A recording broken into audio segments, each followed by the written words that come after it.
everyone, welcome back to another video. If you're new here, welcome. My name's Emma, and if you're not new here, I'm so glad you're back to watch another video. Today we'll be doing the mid-year book tag. Now I know there's several different versions of this kind of floating around on YouTube. I'm doing the version that Rachel Catherine used. I'm not sure where her exact tag originated from or if she created it or what, but I'll link her video in the description below if you want to check that out as well. I'll stop rambling and let's get into it. I think there's 19 questions and I can be a yapper, so I'll try to talk quick, but you can also put the video on 2x speed or like 1.5x speed if you want to listen to it quicker. So the first question is the best book you've read in 2024 so far, and I automatically knew I wasn't going to be able to pick just one, and I noticed that in Rachel's video she just named off all the 5-star reads she'd had, so I kind of wanted to do that too, but then I realized I've actually had 9 5-star reads so far, which is insane. It doesn't feel like I've had that many because I would say I'm somewhat of a generous rater, but I'm not one of those people that just hands out 5 stars left and right. So when I went back to look how many 5 stars I had, I was shocked that it was 9. But instead of naming all of those, I'm just gonna pick out a few of my favorites out of my 5-star reads. So the first one is a controversial one, and that is House of Flame and Shadow, which is the 3rd Crescent City book.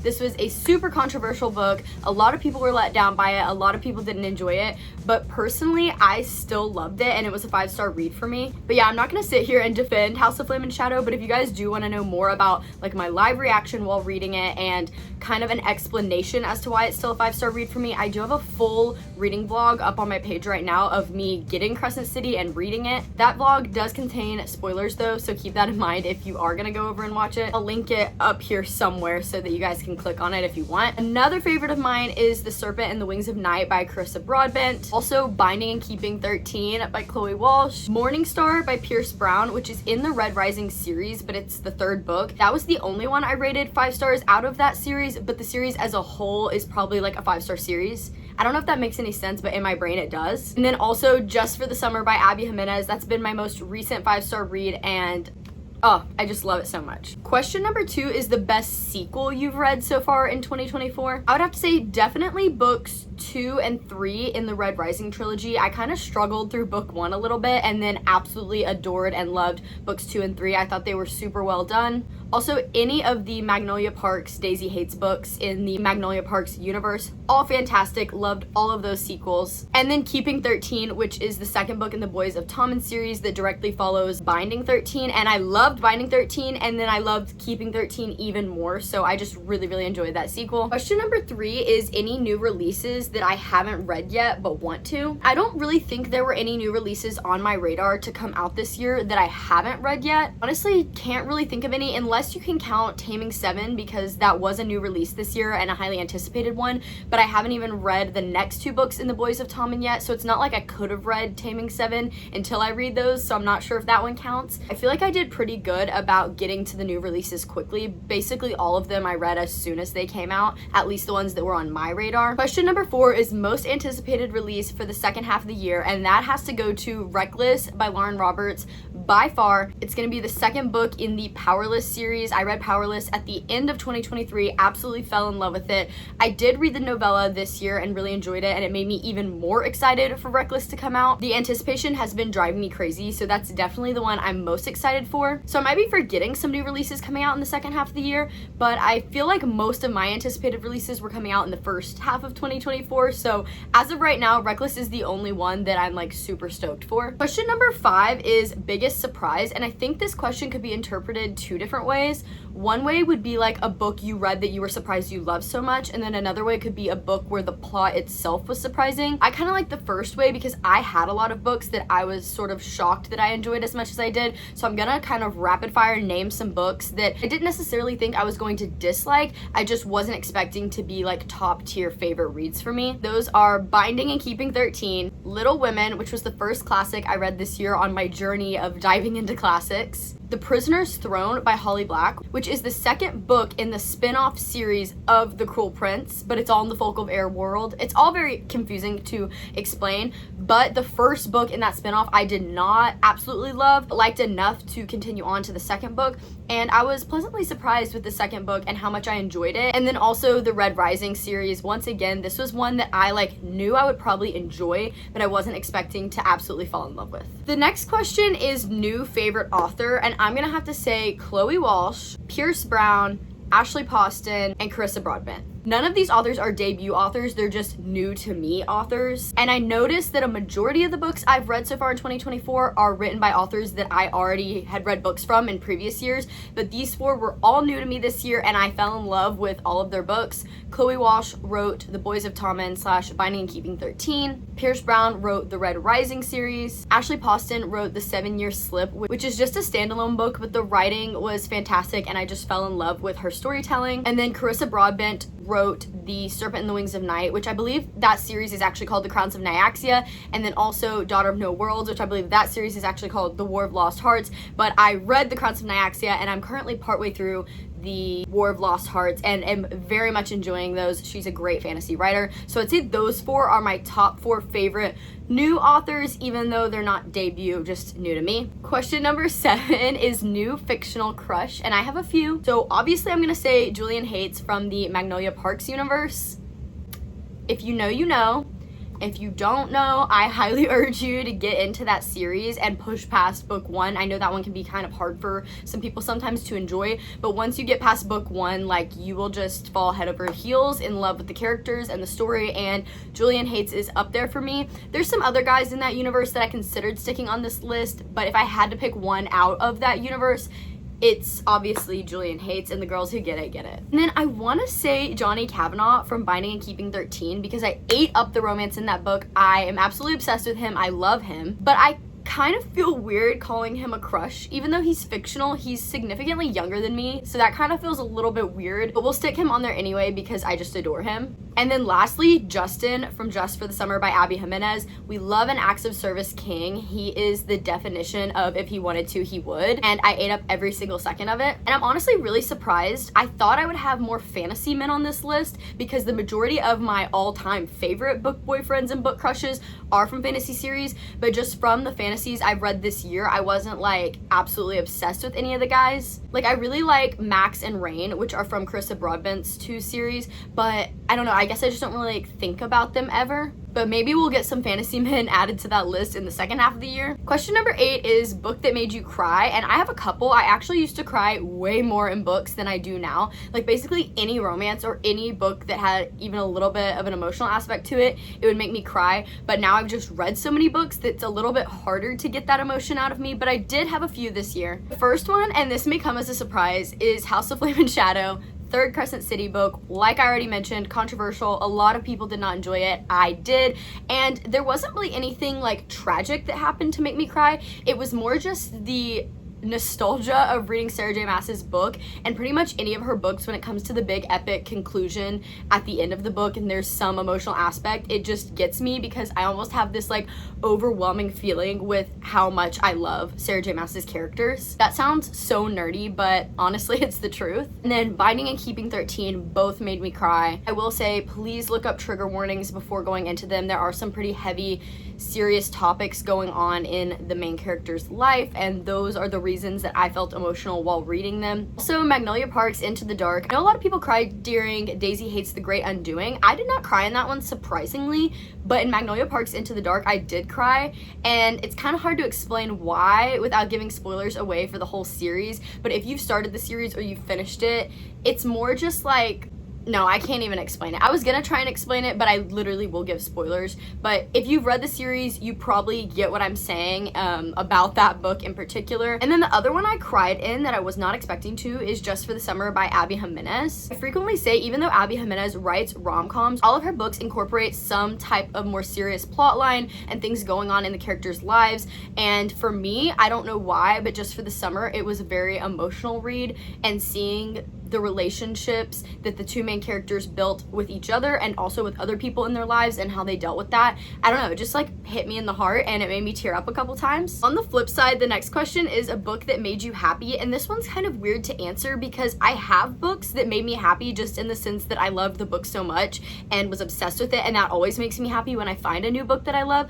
but a lot of those books themselves are not happy books. Like the plots aren't like overly like happy and giddy and joyful. So I'm gonna try and only name books that made me happy because the story was happy. First, Part of Your World by Abby Jimenez. Even though I just explained that Abby Jimenez has a lot of other emotional aspects to her books, this one for me gave the most happy vibes out of all hers because it was a little cute small town romance, very much rom-com vibes, and I was just like giggling, kicking my feet reading it. And then I guess also Just for the Summer by Abby Jimenez, even though I said that one just made me cry, it also had really, really happy moments in it that I got that same kind of giddy, giggly, happy feeling from. And then also Funny Story by Emily Henry. She's another author like Abby Jimenez that writes rom-coms that are more than just rom-coms. So in a sense, there were a lot of emotional aspects of Funny Story, but it did very much give that cute, fun, lighthearted rom-com vibe. Moral of the story is the only happy books I read are rom-coms, and they're not even that happy. I guess I just like serious and sad books. I don't know what that says about me. The next question is the most beautiful book you bought and received. For this one, I considered showing multiple, but there's really only one that takes the cake, and I'm gonna go grab it. And that is my special edition copy of Emma by Jane Austen. Look how stunning it is. The foiling I'm obsessed with, the purple I'm obsessed with, and also pink sprayed edges. I mean, how perfect. Like, this literally can't be beat. This was actually given to me as a birthday present by my fiance's family, and it was just the sweetest gift because not only is the book my name, but also so stunning, and I'm so glad to own a copy of this book that is this beautiful. Question 11 is, what books do you need to read by the end of the year? And I don't really think I have any that I need to read because I didn't do one of those 24 books I want to read in 2024, so I don't really have an overall list that I'm kind of referencing back to. But one of my goals for the year was to read 5 classics, and so far I believe I've read 4 classics, so I need to read at least one more to hit that goal. And then another goal I had was to read 5 memoirs, and so far I have read 0. None. So I'm definitely behind on that goal. So second half of the year, I'm gonna have to definitely focus on getting some memoirs on my TBR. Question 12 is, what books do you want to reread this year? And I'm definitely gonna be doing my annual reread of ACOTAR in the fall. I do this every single year, and every single time I do the reread, I love the series even more than I previously had. And I always try to do it in the fall because the first time I read the ACOTAR series was in the fall. So something about rereading it in the same season I read it in the first time gives like kind of a nostalgia. I really enjoy that. And then this past March, I reread the first book in the Harry Potter series, which is one of my all-time favorites, and I frequently reread those growing up, but it had been a while since I'd reread those, and rereading the first book made me inspired to reread the rest of the series. I just don't think I'd be able to do that all back to back since it is a long series, so I may try to reread the second or maybe also the third book by the end of the year, but I want to spread it out so I can enjoy doing a reread of that series. And similarly to that, I do want to reread Throne of Glass at some point. I've been saying forever that I want to do a reread of Throne of Glass, but that is a huge undertaking because it's such a long series and the books are so long. I think if I did start a reread of Throne of Glass in 2024, I would just start with the first book and then like take a break and then read the second one. Like, I wouldn't try to do them all back to back, but there is a possibility I may start a Throne of Glass reread in 2024. We'll see. I'm not totally sure. Also, I do already want to reread Binding and Keeping 13, but I'm gonna wait until I finish the entire Boys of Tommen series before I go back and reread those, so I'm not sure I'll get around to that in 2024. Question number 13 is favorite author this year. And just like a lot of these other questions, I literally cannot pick just one. So instead, I'm gonna quickly rapid fire a few of my favorites off the top of my head. Obviously, Sarah J. Maas, we all knew that was coming. Jessa Hastings, Abby Jimenez, Ashley Poston, Carissa Broadbent, Chloe Walsh, and Pierce Brown, and then also Emily Henry. There's probably so many other authors I read this year that I would consider favorites, but those are just the ones coming to mind first. Question 14 is books you've been putting off, and I wasn't sure if this was referring to books I had been putting off but then got to already in the first half of the year, or if this means currently in general right now, what books am I putting off? So I'll answer both. For ones I've been putting off that I did get to in 2024 so far are Red Rising, Things We Hide from the Light, Emma by Jane Austen, and Haunting and Hunting Adeline. I was super intimidated to read all of these, but I did read all of them in 2024 so far, and I actually have a whole reading vlog where I read those, live reactions for you guys, spoiler free though, up on my page right now if you'd want to go check it out. It's called Reading Books I'm Intimidated to Read, and I read all of those in that vlog, so it was a lot at once because I was super terrified of reading all of those, but I feel super accomplished that I did finally get to those and get over my fear of reading them. And then for books I'm currently putting off, I don't really feel like I have any that I'm putting off because I'm intimidated by them, but I guess I'm putting off saving and redeeming 6 in the Boys of Tommen, but that's just due to the fact that I'm so obsessed with Binding and Keeping 13 that I'm not ready for the series to be over, and I know once I start those, I'm gonna fly through those and then also fly through Taming 7, and then I won't know what to do with myself, so I'm putting it off for a good reason. It's not like I'm avoiding it. I'm just putting it off because I want the series to last. Question number 15 is a book you enjoyed that has mixed reviews. First obvious one is gonna be House of Flame and Shadow. People had very mixed feelings about this book. I was one of the people that absolutely loved it. And once again, if you do wanna know more of my thoughts about that and like what my experience was reading it, go check out my Crescent City 3 reading vlog. I think it's in my reading vlogs playlist. Also, The Prisoner's Throne by Holly Black. I also kind of already explained this one, but it's a spin-off of The Cruel Prince. The first book was not my favorite, kind of let me down, but then the second book in that spin-off I actually really enjoyed and was pleasantly surprised by. But even though I really enjoyed it, there are still mixed reviews about book 2. A lot of people felt the same way about Prisoner's Throne as they did Stolen Heir, which is the first one. I, however, really enjoyed Prisoner's Throne even though I didn't love Stolen Heir. Question 16 is a series you want to finish by the end of the year. I definitely want to finish The War of Lost Hearts by Carissa Broadbent, and I'm currently in the middle of book 2, so I definitely think I can get through that one by the end of the year. And I also do want to finish The Boys of Tommen, even though I said I'm putting it off because I'm trying to prolong the ending of that series. I do want to jump back into that world because I miss those characters so much. So I do want to hopefully read the next 3 books in the series. Even though it's an incomplete series, I want to get through the ones that are out so far. And then lastly, I really want to start and finish the Natural series. I've owned those books for a couple months now and I hear nothing but great things about those books, and I've also heard that they're really easy to fly through, so that's a series I think I'm going to focus on starting and finishing. But who knows, maybe I'll start a new series that I really love and end up finishing it by the end of the year. That would be great. Question 17 is my 5-star predictions for the rest of the year. I definitely am predicting that Reckless by Lauren Roberts will be a 5-star read for me. Powerless was actually like a 4.5-star read for me. I really loved it and I can't really pinpoint why it wasn't a 5-star read for me, but something I've noticed about myself, and this particularly applies to fantasy series, is that if there's a fantasy series where I give the first book like a 4 or 4.25 or 4.5, I usually end up liking the second book even more. So I'm keeping my fingers crossed that Reckless will be a 5-star read for me, and I have a really good feeling about it, but I'm trying not to go in with too high of expectations because typically when I do that I get let down. And then I also could foresee myself giving any of the other Boys of Tommen books a 5-star just because the first 2 were 5 stars for me. I have a few other like random fantasy books that are kind of on my radar that I've heard really great things about and really want to get to, so maybe one of those will end up being a 5-star read, but I try not to over predict my 5-star reads because like I said, I don't want to get let down if I go into a book expecting it to be a 5-star read. And it's really difficult to predict because most of my 5-star reads are books that I wasn't expecting to give a 5-star read to, if that makes sense. Question number 18 is, do you think you'll reach your reading goal and are you going to change it? I 100% will reach my reading goal. I set my goal at 50 this year because last year I set it at 75 and I did not hit that goal, which was super frustrating. I'm a very competitive person, so not reaching a goal is like the worst thing in the world to me. So this year I wanted to set it at a number that I knew I'd be able to reach, and 50 sounded like an attainable number. Currently I'm at 43 out of 50 books. At the time of me filming this, June isn't even over yet, and I'm in the middle of 3 books as we speak, so I probably will at least finish those 3 by the end of June. So once we're actually at the mid-year point,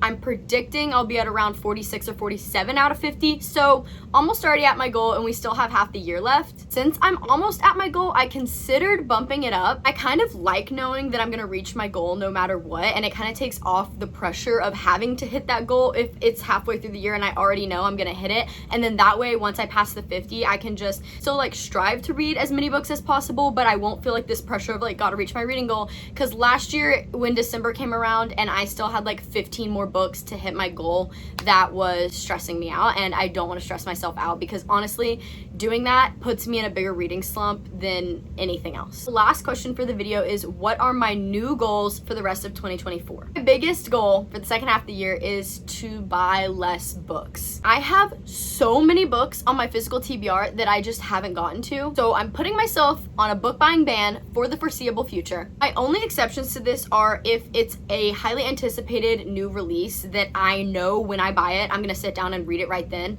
That I'm not counting because I will actually read that book as soon as it's in my hands. Also, if it's like a book in a series I'm in that I don't own the physical copy of, then obviously I would go pick that up. I'm not gonna stop myself from finishing out a series just because I'm on a book buying ban. And then my third exception is if I get like a Barnes & Noble gift card or something, I'm obviously gonna use that. But other than that, I'm gonna try to be really, really good about not just randomly buying books, because I'll have a problem where I'll hear about a book on TikTok and I'm like, ooh, that sounds good, add to Amazon cart, check out, and then it sits on my shelf forever and I don't get around to it. So I want to do a better job at not just impulse buying. Hopefully I stick to that, but other than that, I don't really have any other new goals, since I did set some goals at the very beginning of the year that I still need to hit. I'm feeling really good about my reading year so far. I've found a lot of reads I really, really loved. I've learned more about myself and my taste in reading, and I've also pushed myself out of my comfort zone a lot, which is something I haven't really done in the past, and I want to continue to keep pushing myself out of my comfort zone. If you guys would be interested in playing along and answering these questions, I have listed all the questions in the description if you want to film your own video or even comment your answers to some of these questions in the comments, because I'm super interested to see what other people's responses to these questions would be. Hope you guys enjoyed watching, and thank you so much for tuning in. As always, don't forget to like, comment, and subscribe because it would really, really help me out. Be sure to check out all the other videos I have up on my channel currently, and stay tuned for new ones coming soon. I also have my TikTok and Instagram linked in the description below if you guys would be interested in following me over there. That's all for now. Bye guys!